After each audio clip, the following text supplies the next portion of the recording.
Ciao, folks. Welcome back to Sun Tzu Secrets. It's a real pleasure to be back here after a little break. We've been super busy, but Ryan, welcome back to the channel. How are you? Good, yourself. All is good. All is good. Very busy. Very busy recording a lot of stuff. Despite there is no big release on Warhammer: The Old World in the last weeks, there have been a ton of things going on.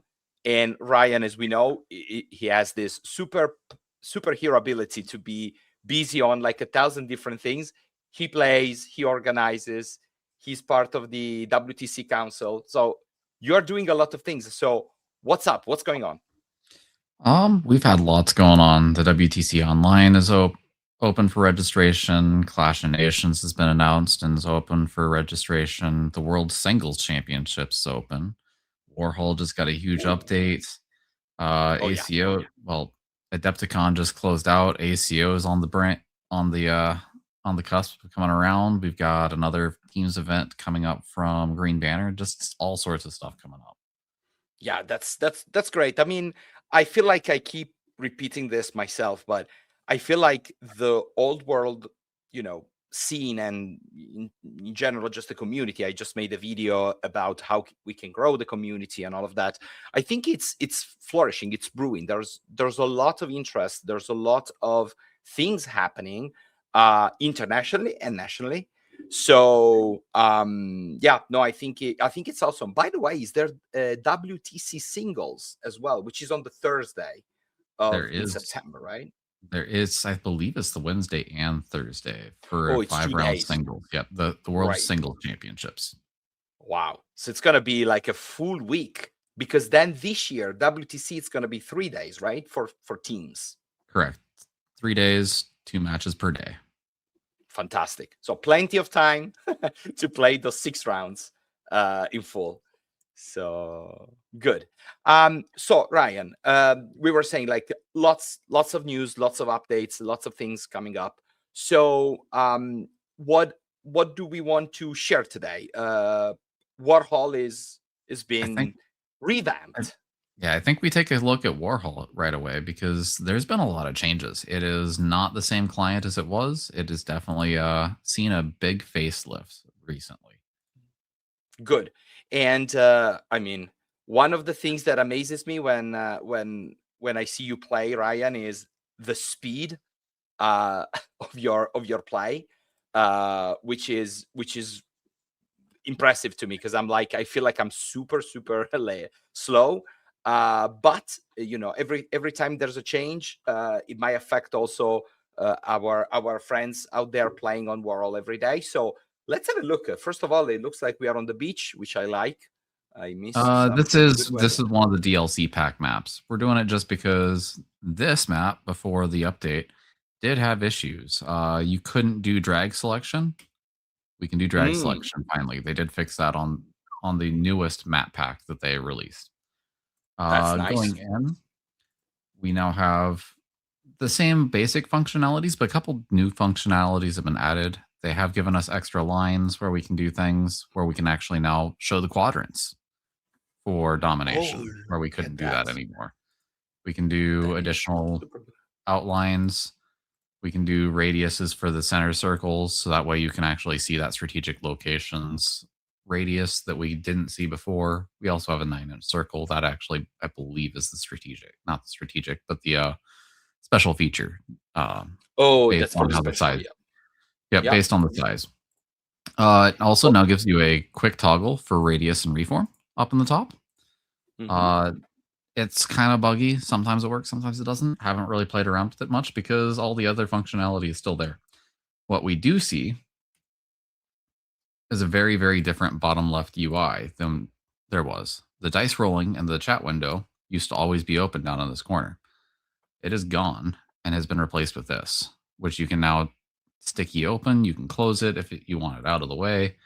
The dice rolling engine is also very different now. Wow. Yes, before you had to come up here, click, select, drop down, find your artillery dice, find your scatter dice. Now you can just quickly hit that one scatter dice. It'll show you whether or not you had it. Hit your artillery dice. You can just immediately do that right off that without having to pull it up. Fantastic. You can roll D3s right Oh, off I the like right that. off the click. You don't have to do the 1d6 and figure it out. So if you want, you can do the D3s. On a quick select, you can now roll up to 5 dice at a time. And the nice thing is you can actually see the dice rolls. So if you don't like trying to filter through the chat box, you can actually come over here, see those dice, say that we have the 2. I could just come over here and tell it to re-roll those 4s. Wow. Well, that's big. I There is like now it. re-rolls. You can store dice rolls in case you need to come back to them and reference them, or you can just clear the dice space. So there's all sorts of different things that you can do here. You can also add in +2. There's just a lot of different niche little functionalities that are nice that they've added here. Yeah, it feels like it got a lot cleaner, but also like a lot more how can I say immediate and easy to. I mean, as a Cathay player, I roll tons of artillery dice and scatter dice. So now having the chance to just click on it saves a lot of time. Really a lot of Exactly. time. And for those of us Cathay players where you have 2 separate profiles where you're rolling that one champion and your four different dudes on that lantern, you can hit your 4 and then your 1. And that's the add 1 dice to the mix button right over here. So you do see that extra one was added into the pool. Now you can see all your dice that were rolled for the different separates. Wow. Yeah, no, that's great. Fantastic. So this is a Now, big one. I think Hugo worked a lot on this thing. I mean, looks like it's a big improvement. Love it. it's a huge improvement. Now there are some quirks. There's some definite changes that have kind of come around. Where it used to say spells in here, now it says cards and Mhm. card stacks. Okay. Card stacks doesn't really work. It doesn't work. There's nothing Okay. there. Cards is just your spells. So Okay. still work. Same thing. It just doesn't say spells anymore. It now says cards. Rulers are still the same. All of those basic functionalities that we had are still here. Are still there. Nothing has went away. Now the imports are kind of broken on some stuff. It's not necessarily importing correctly. We'll grab my most recent list that I have been using here. We'll actually Mhm. import an older one. We will notice there's breakage. I only have 1 lantern in this. It spawns a unit of 4.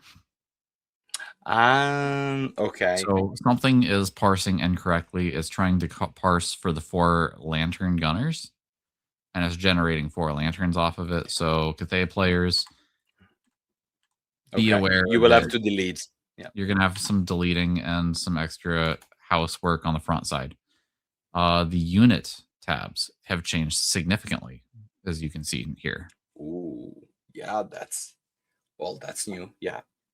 For rules that are not inside of Warhol Mhm. yet, it is now giving us this imported. So the Crown of Horns and Celestial Blades still hasn't been coded into Warhol, Code. but it at least sees the rule itself when it imports. You just can't reference it right here. Yeah. But that's So like another thing that I love personally about Warhol. And for someone like me not playing that much, it's great to have the reference to the rules, because sometimes you just don't remember exactly the wording. Maybe you need to check during the game. So you click on it, you have the rule. So yeah. So basically anything that is in orange right now is not finalized yet, but it will. yeah, correct. It's as future add is just not supported inside the software yet. So at Mhm. least we can see the rule. We just can't reference the rule right within the normal rules pull up like we could with the other ones. Okay. So at least those have changed. This is a massive change to the UI over here. The rest of this hasn't really changed, except you can now color code the individual dudes. Ooh, nice. So if you don't want to do that, I can, instead of making all the little tokens that I was before for each of my guys, Yeah. now I can come in and say that guy's my purple. This Yeah, guy is your my purple orange. is nice. And And it now, colors the edge of the bases, huh? correct, it colors the edge of the base. So now that if I've got 3 Shigengans out on the board, I can color code them just by the base without having to create it the old way that we were doing, where you come in, you have imported, and then you're making your tokens to pin on them like we were before. Yeah, So yeah, yeah. very quick, very efficient, and just small quality of life updates that are huge in being able to do that. As I said, this toggle shortcut here isn't working. We're going to see that with those Jade Lancers, where normally you would have this radius and reform. It's inoperable. I know what they're trying to do here, but it doesn't work. It doesn't work yet. Yeah. So, but the idea is to have that function a little easier to use the reforms. That's what they're looking at doing. That's what they're looking at doing, is trying to Mm. help make those a little bit faster without having to do a ton of stuff, where you can just boop, hit that, and then do it for a bunch of things where it was all at once. As I said, the functionality is not working as intended yet. Yep. Now, Gotcha. the big things that we can kind of transition to is WTC online maps have been added. The new Wow. pack is out. I worked with the developers of Warhol, and we can now have those accessible for people to start practicing on. So when we come That's in, fantastic. when we come in and So we create, basically, yeah. So basically, for everybody who's listening, of course, the WTC online is considered like the real prep for before the World Championships in Talavera in end of September this year, and of course, they are featuring specific dedicated maps for that event. So up until now, we basically used, which is what Ryan is showing us on the menu. We had the old ones that were used in the World Cup last year, and now finally we have new maps for the online, which we are not sure yet. It's going to be the final ones for Talavera, but they might be a good indication, right? they are probably a good indication of where these maps might be going. The Mhm. other things that we can notice is German comp maps have been added in, and the Mhm. Old World Federation maps have been added into this. So for Yes. each of those different tournaments that's using those different map packs, they are available now inside Warhol. Fantastic. Now we can go back and we can take some quick looks. We can take a look at what last year's map 1 looked like really quick. Yep. We'll go ahead and make this the easy one for most people to be able to identify, and use this old green rocks so people know exactly what they're looking at here. Exactly. We had Yeah. this setup, which has now transitioned to a much different map 1. Oof.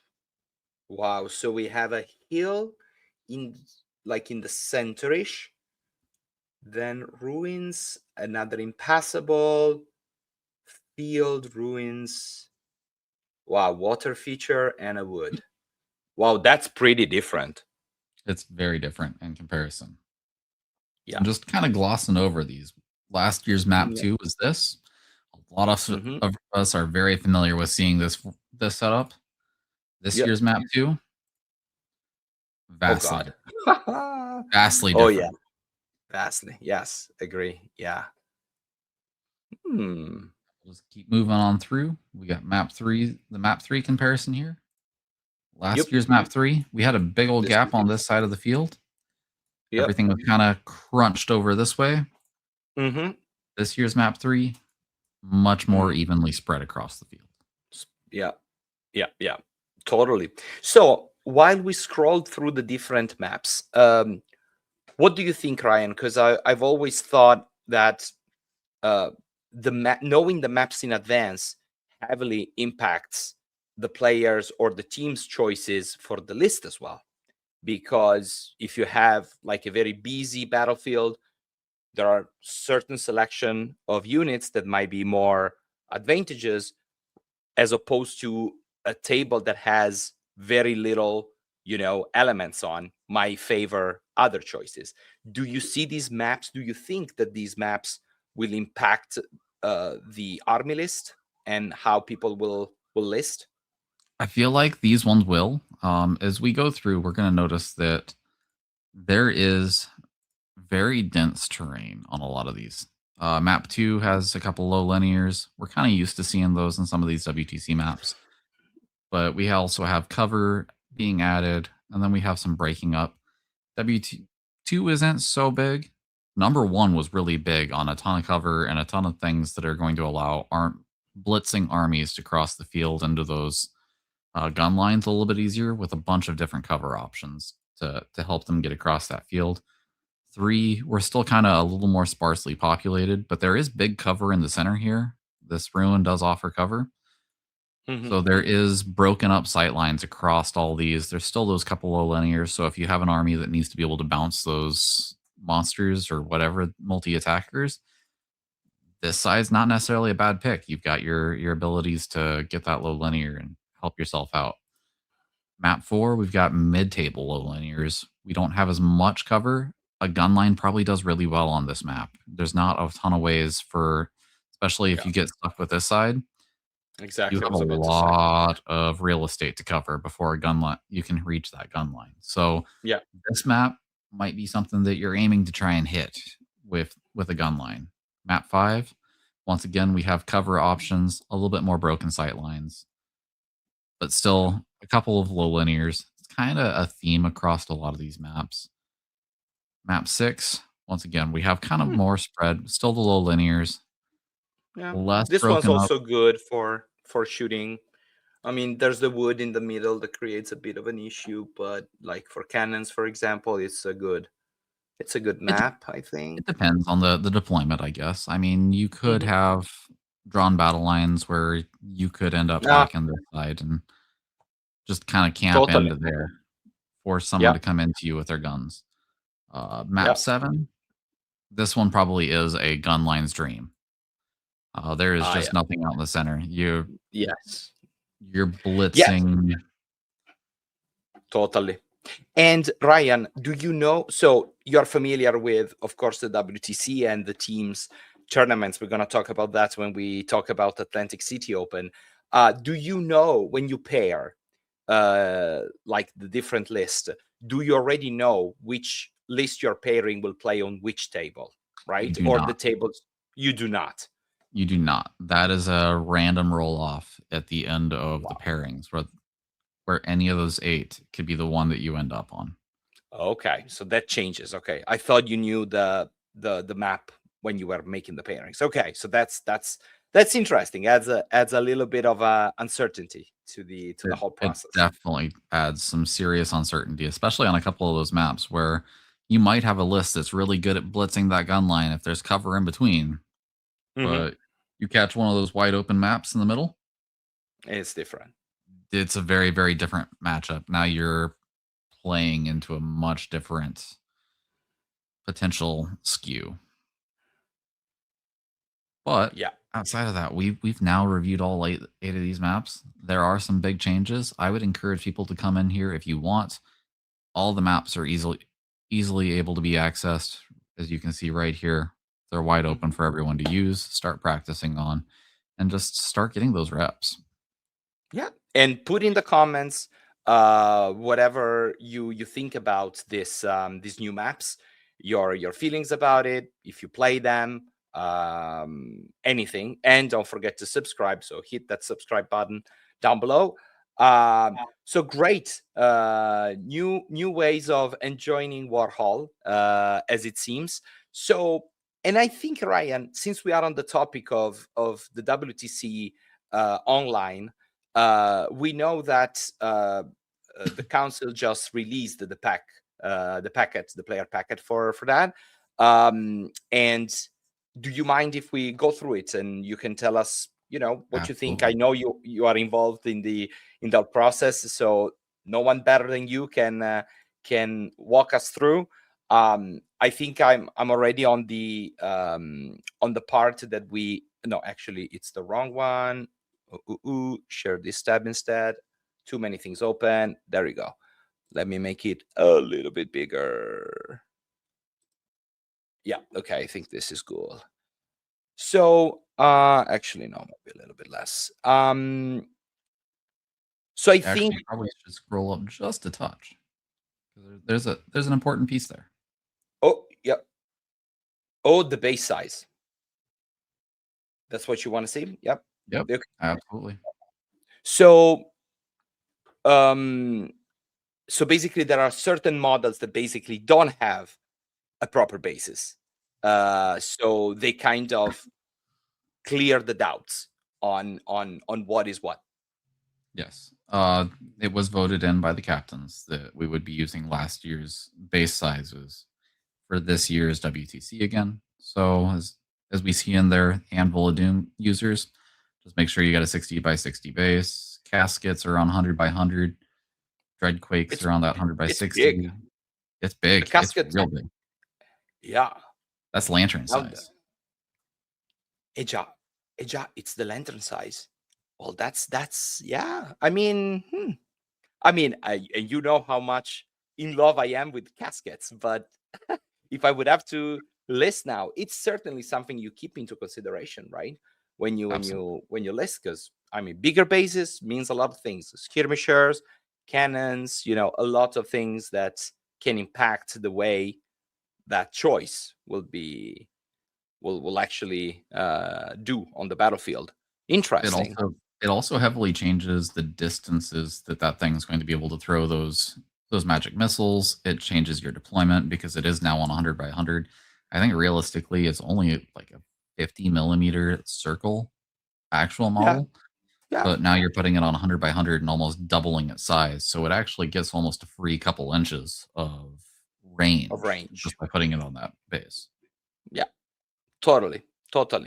Very interesting. I missed that. I was scrolling through the pack, but thank you. It's certainly relevant. And then I mean, let's look at the army composition, which I think it's the core of the matter for everybody watching.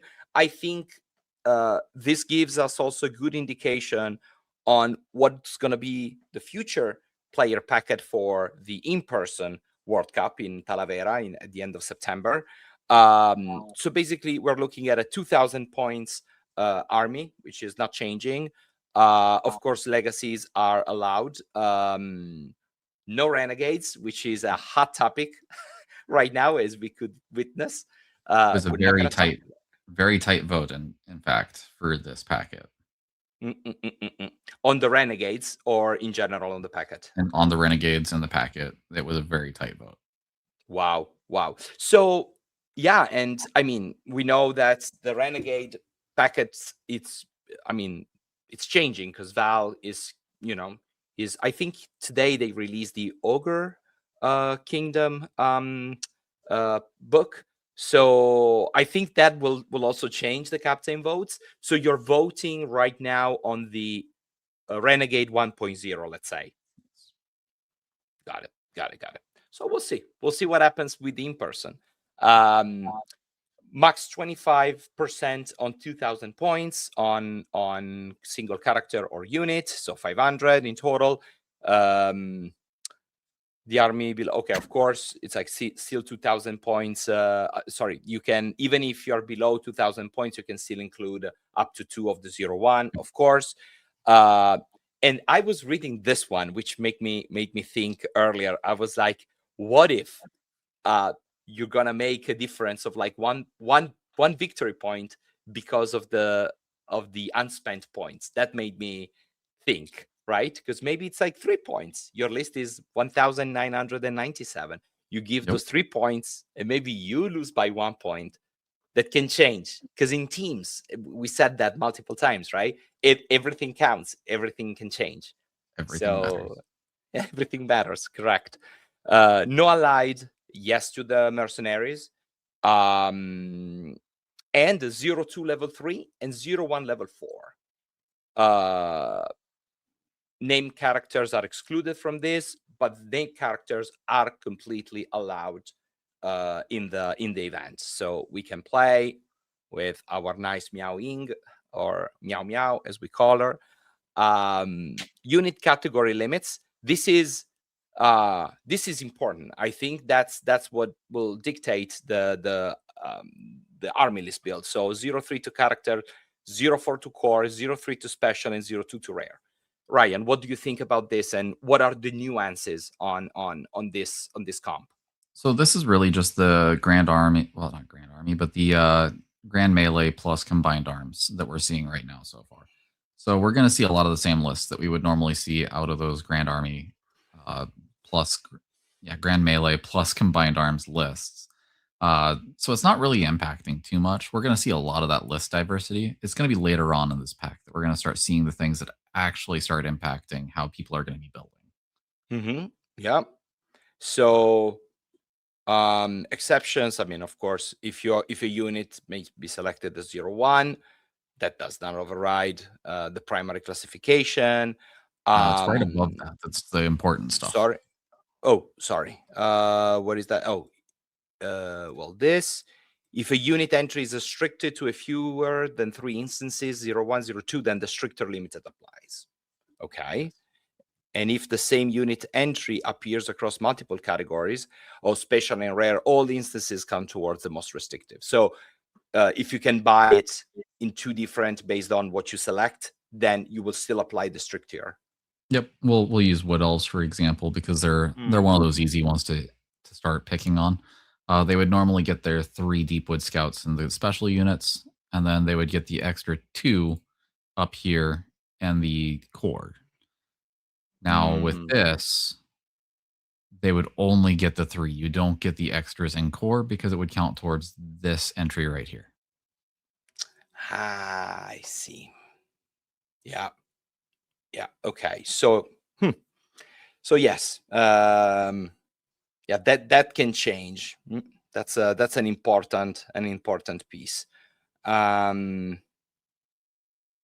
Okay. Of course, character mounts count towards the unit entry of the corresponding units. Yep. If the mount is available. Lantern cap, no more than 2 because they are counting out of that rare cap. If you're bringing Wind and Field, no more than 3 because they're in special on that list. Yes, that's also true. So this is a nice way to create a 0.2 or 0.3 limits without saying that. It's just like you restrict the categories instead of making an ad hoc restrictions like in other player packets we've seen, like Adepticon, to name one, which was, right away it's like lanterns are 0.2, which net is the same, but it's more like widespread.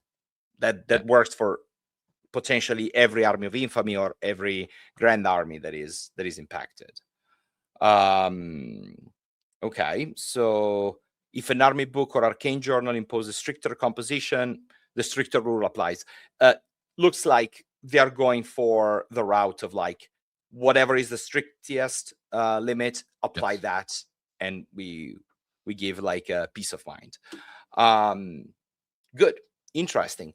Now with this, it does impact things like the Doomseekers, where GW has their pack that says 1+ is its own category, its own restriction. Right. That was voted as a no. So Doomseekers would be limited to the 0 to 3 for special. You don't get the 0 to X for however many unlock it. You're just stuck at that unit category.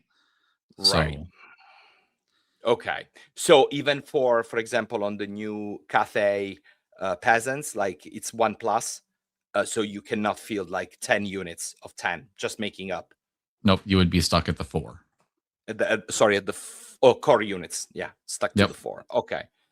Yeah, okay. So I guess, I mean, and again, it's a highly competitive tournament. So what you want to avoid is like the spamming of certain, list that can create some extreme list that might, alter a little bit the balance there. So I get it. Now that could potentially change by Clash of Nations. That was kind of a tight vote as well.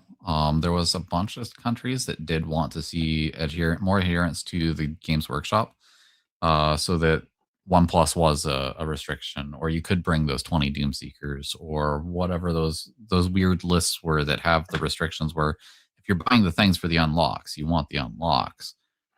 There was votes that way.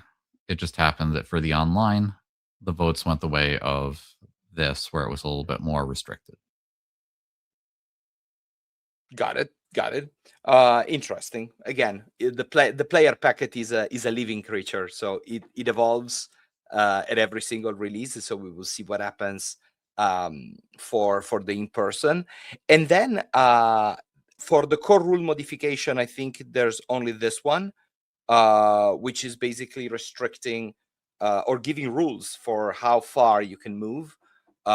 Which this has been like a very old thing with Warhammer Fantasy, even back in 6th or 7th edition. I remember, when people were like making lines and then moving all across the battlefield, etc. So basically, it says no model can move more than twice of its movement characteristics, or 3 times if they are in marching column and marching.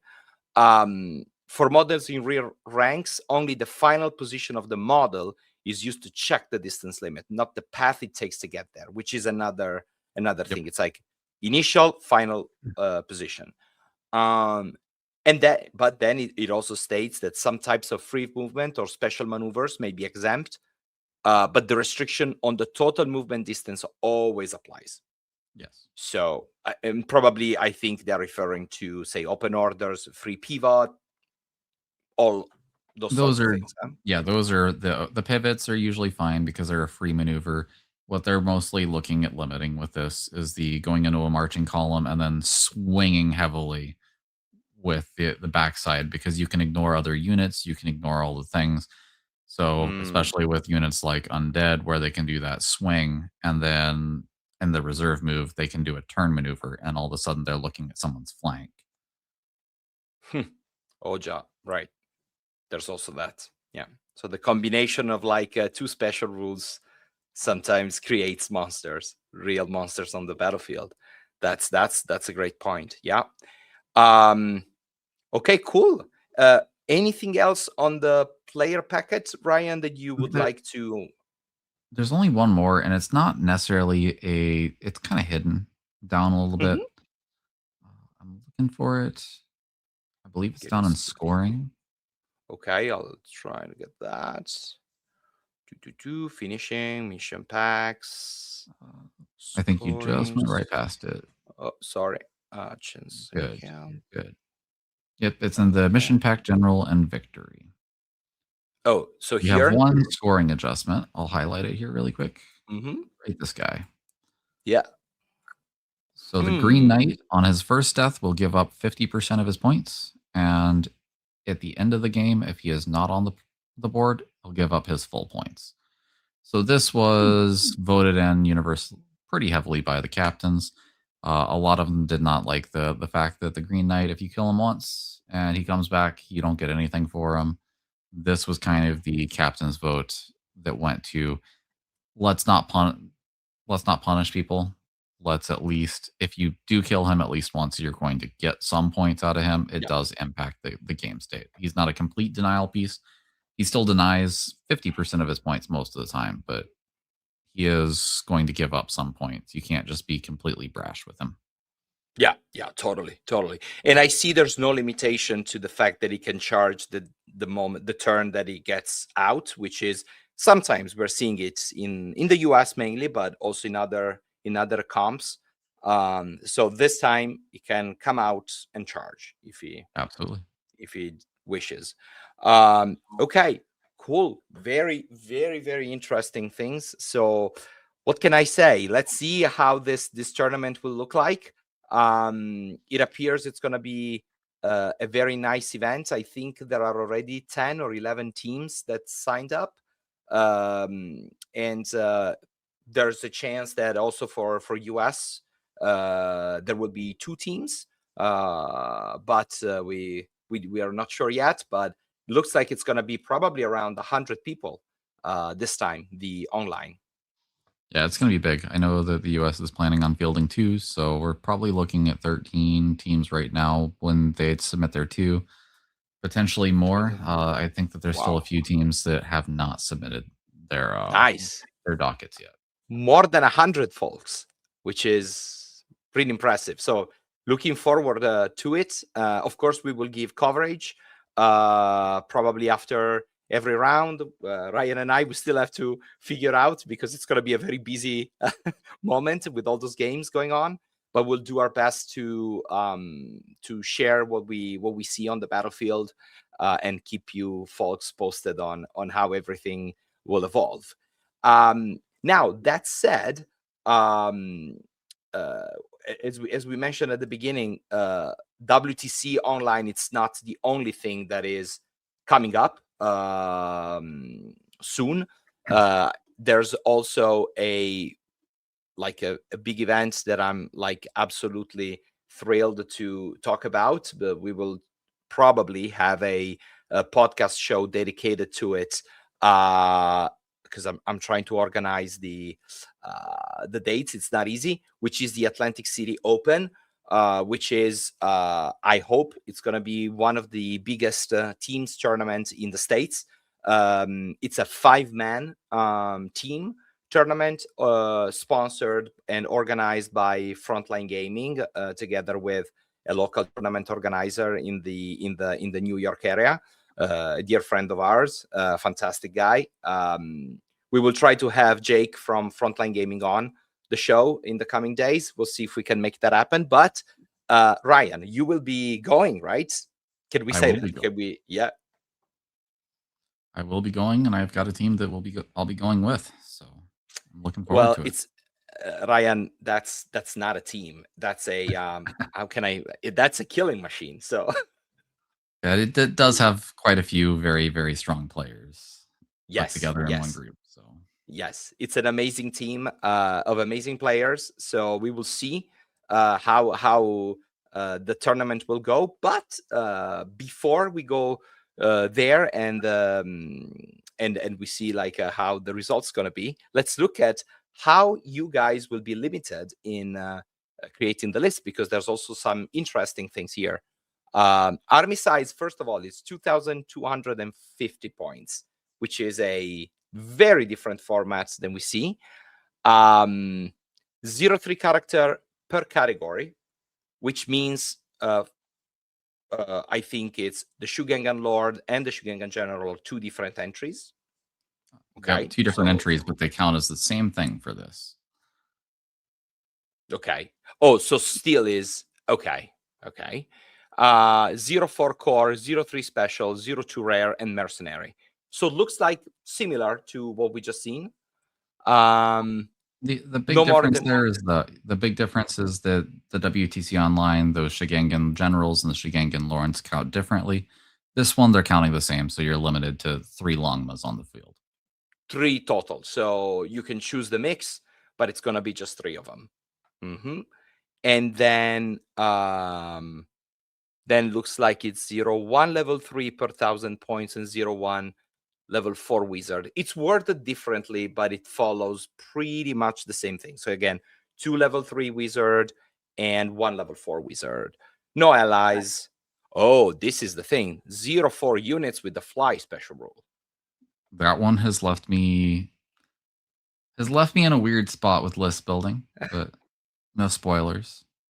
Yeah. I mean, this is giving you motivation to, keep refining the list and everything. But these are the kind of things that are changing the balance of the game. Unit strength max 40. And characters cannot join units if it brings them over unit strength 40. Well, this is big. That definitely changes a few of those Death Stars, the Wild Herd builds. It's definitely a different change. Yeah, that's almost a core rule rewrite, because it changes the way characters can join units. Invocation of Neck, like the Grave God, counts as heavy cavalry. So again, just healing with the wizard level. So they're trying to tone it down, on that specific unit. Everybody's scared of the vampire counts. We know that. 0-3 screams. And no wizard caster can get more than +2 to cast. So this brings us up to +4, big total. Yeah, like on a wizard level 4 or level 3 gets up to +4. Monsters infantry, basically they get the same rules as heavy infantry after the FAQs. And the Dead or Fled is a unit reduced below 50, started unit strength, wounds, or fleeing, awards 50% of its base cost. Um, Good. So, what do you think? How do you think that the formats and everything's going to impact? It's going to impact some of the armies out there. It kind of catches a couple strays. Demons kind of get hit for those that want to use demons. I believe this is using renegades. So demons who Yes. want to use a bunch of furies, unfortunately, that fly special rule limit's going to kind of catch you and hit you. So no furies plus flies and all that. It's gonna be annoying for some of them. This does catch Cathay pretty hard. A lot of things in the Cathay list have fly just innately. So this really makes you have to reapproach how you do that list building. Some Yeah. of those other big meta builds that used to exist actually kind of creep back up. This doesn't hit the triple dragons from Chaos. It doesn't hit the double dragon, double sphinx out of Tomb Kings. Some of those other For lists Dragon. can True. slide right underneath that radar and come back in this comp, especially at 2250. They aren't necessarily always the same scary things that they used to be, but Mhm. there's definitely going to be some unique builds that come out of this. That will come out of this. Also, like the extra 250 points, of course, will give folks the possibility to field an extra unit, or more or less, that's the thing. I'm thinking the build, for example, the list that I used at Adepticon, my list for Cathay, I think it's gonna be would be compliant because I had 2 Shugs and 2 lanterns, so that would make 4 flies, 2 lanterns, yes. But then, of course, I would have like 250 points more. I see there are no limitations to war machines, so basically, it's like it's free Yes. outside of the 03s for special units limit, but that's pretty much the usual thing.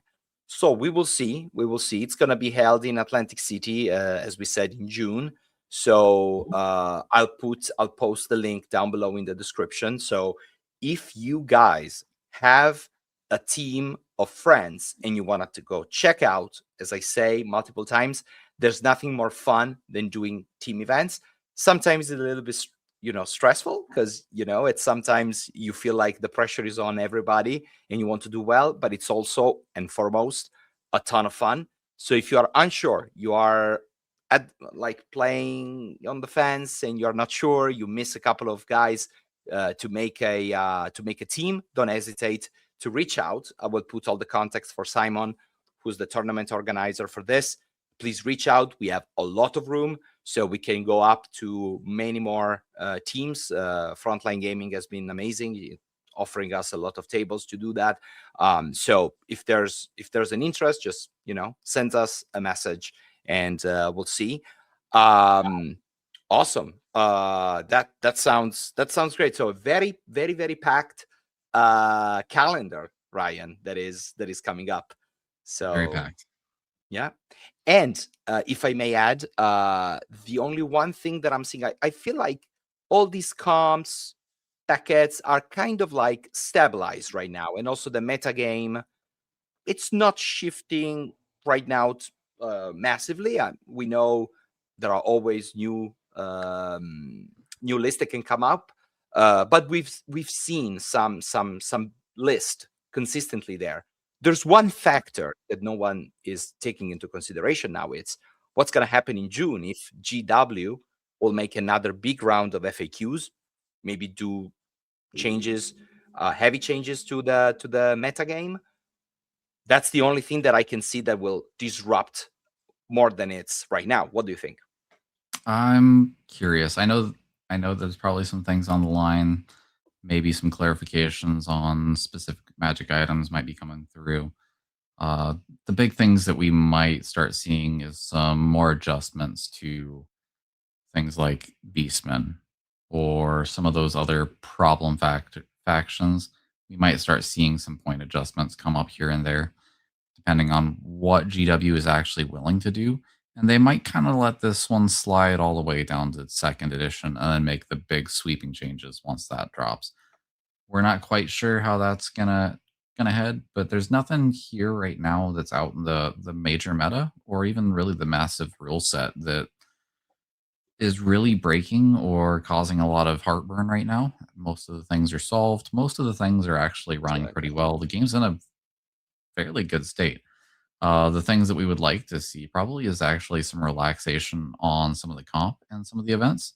If you start seeing that, then maybe we start seeing the meta shift. We might start seeing those 5 lantern lists with crane guns come out of Cathay, but it's all peasants. You don't have a lot of the same punch that you used to have with the dragon fire bombs and the lantern Oh bombs every yeah. turn. So the meta has actually changed. A lot of the things within a lot of the list have changed recently with the big sweeping change that was the last FAQ.